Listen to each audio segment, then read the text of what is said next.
एक बार की बात है, एक छोटे से गांव में रमा नाम का एक लकड़हारा रहता था।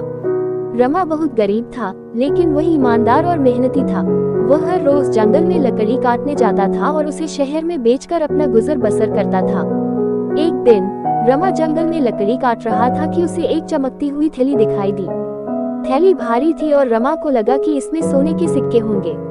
उसने थैली उठाए और उसे खोलकर देखा। थैली में सोने के सिक्के नहीं थे, बल्कि हीरे मोती और अन्य कीमती रत्न भरे हुए थे। रमा बहुत खुश हुआ।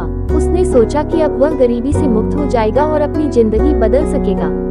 लेकिन फिर उसने सोचा कि यह थैली किसी की होगी और उसे वापस लौटाना चाहिए। रमा थैली लेकर गांव के मुखिया के पास गया। मुखिया ने थैली खोलकर देखी और आश्चर्यचकित रह गया। उसने रमा से पूछा कि उसे ये थैली कहाँ से मिली। रमा ने सारी बात सच सच बता दी। मुखिया ने रमा की ईमानदारी की सराहना की और कहा, रमा, तुमने जो ईमानदारी दिखाई है उसके लिए मैं तुम्हें पुरस्कृत करूंगा। यह थैली तुम्हारी ही है। रमा बहुत खुश हुआ। उसने मुखिया को धन्यवाद दिया और घर लौट आया। उसने थैली में से कुछ हीरे मोती बेचे और बाकी को संभाल कर रख लिए। उसने उन पैसों से एक अच्छा सा घर बनवाया और अपनी बेटी की शादी भी कर दी। रमा की ईमानदारी की खबर पूरे गांव में फैल गई। लोग उसकी ईमानदारी और सच्चाई की प्रशंसा करने लगे। रमा गांव का आदर सम्मानित व्यक्ति बन गया। समय बीतता गया और एक दिन रमा जंगल में लकड़ी काट रहा था कि उसे एक घायल हिरन दिखाई दिया। हिरन का पैर टूट गया था और वह दर्द से कराह रहा था।